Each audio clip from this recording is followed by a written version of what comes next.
Mon podcast IMO. Bonjour et bienvenue dans mon podcast IMO. Quels ont été les comportements des Français en termes d'immobilier durant cette période de confinement? On en parle avec Ludovic Usieux. Bonjour. Bonjour. Vous êtes le cofondateur d'Artémis Courtage et vous venez de publier une étude réalisée avec l'Institut Opinionway, une étude sur les Français et l'immobilier pendant le confinement. Alors, première question, Ludovic Usieux, les Français sont-ils toujours à la recherche d'un bien immobilier? Plus que jamais, en tout cas sur l'intention, c'est très net, parce que 13% des Français se sont renseignés pour l'achat d'un bien immobilier en résidence principale, et c'est un pourcentage qui est en augmentation de 5 points par rapport à la première vague de notre étude qu'on avait faite pendant le confinement, et celle-ci a été faite un mois après le déconfinement, justement pour voir s'il y avait des évolutions dans le comportement et le rapport des Français à l'immobilier, et on s'aperçoit effectivement dans l'intentionnalité, dans les renseignements pris, on s'aperçoit qu'on est en nette augmentation par rapport à la sortie de confinement, et surtout on est en nette augmentation sur cette première quinzaine de juin 2020 par rapport à la première quinzaine de juin 2019. Uniquement dans l'intentionnalité, c'est-à-dire qu'on a renseigné plus de clients potentiels, on a fait plus de calculs de simulation cotation,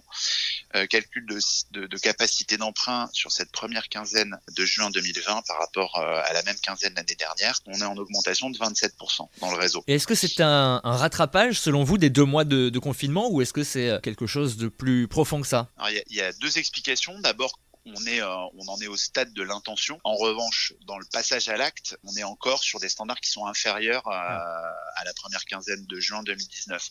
C'est-à-dire qu'en renseignement et en calcul de capacité d'emprunt, on est en nette augmentation par rapport à l'année dernière. En revanche, en dossier complet envoyé en banque, on est encore en retrait d'un peu plus de 30% par rapport à la même quinzaine l'année dernière. Donc on est encore dans une période où les intentions, en tout cas les actes, n'ont pas encore tout à fait rejoint les intentions.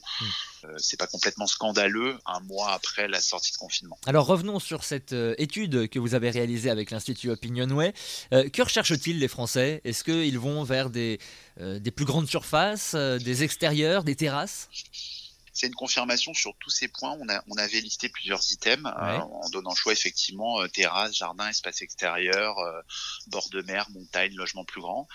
Tous les items sont en augmentation par rapport à la première vague et assez nettement, entre 3 points et 5 points. Donc on aurait pu se dire, et c'était un petit peu l'angle auquel on s'attendait en tout cas, on aurait pu se dire que le déconfinement aurait mis fin à ces intentions de plus grand et d'espace extérieur en ayant retrouvé une activité un peu plus normale et l'accès au parc, au jardin, etc.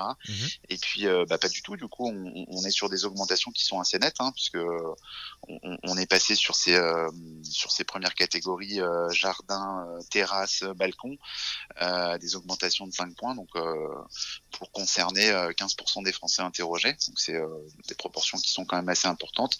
Et cette envie de jardin et d'espace extérieur double sur la catégorie des 25-34 ans. C'est-à-dire qu'il y a 30%, quasiment 30% des sondés sur les 25-34 qui font des recherches sur des biens immobiliers avec des espaces extérieurs. Vous avez aussi interrogé les Français sur leur souhait ou non de suspendre ou de moduler leur mensualité. Qu'en est-il? En augmentation, là aussi, on avait effectivement interrogé un mois après le début de confinement les acquéreurs et détenteurs d'un crédit immobilier sur leurs intentions par rapport à ça. Et on s'était aperçu effectivement qu'il y avait déjà pas mal de prises de renseignements sur tout ce qui était suspension, transfert, report, modulation à la baisse du montant des mensualités.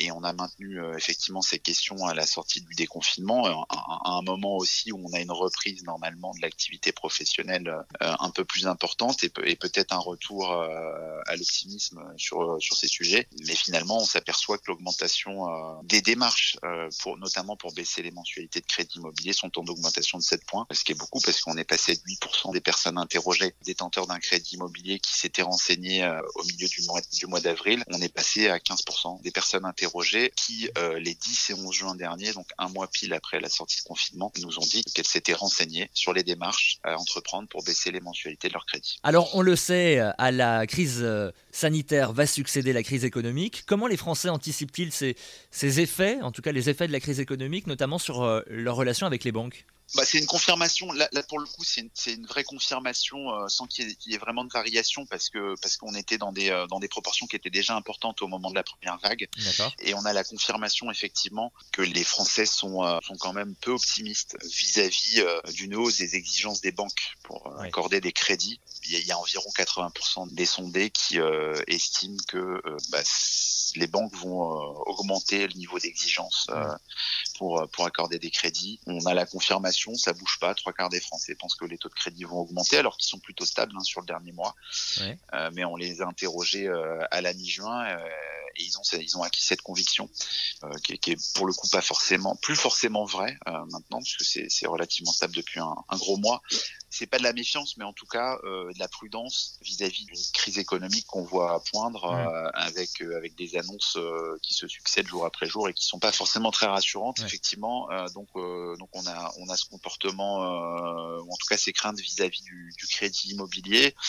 Confirmer aussi sur une autre question qu'on a posée aux Français vis-à-vis du maintien ou pas de leur projet immobilier. Oui. Alors, il y a plusieurs réponses qui sont intéressantes. C'est que plus de 40% des Français interrogés ont maintenu leur projet immobilier avec le même niveau de recherche, le même niveau d'emprunt, le même niveau d'apport et un projet immobilier qui a pas changé. On a 35% des Français qui ont répondu à cette question qui nous ont avoué avoir reporté ou annulé leur projet. Donc 22% sur du report et 11% sur d'annulation. Alors sans qu'il y ait on ne sait pas si le report c'est à 1 mois, 2 mois ou s'inédier, mais donc ça nous fait plus d'un tiers des répondants qui ont avoué avoir reporté ou annulé complètement leur projet. Mais c'est contrebalancé, il y a une forme d'équilibre parce que on a quasiment un quart des répondants qui nous ont avoué eux qu'ils avaient un nouveau projet. On est effectivement dans une espèce de balance, même si l'équilibre est pas total et qu'il y a plus de personnes et de répondants qui nous ont confié avoir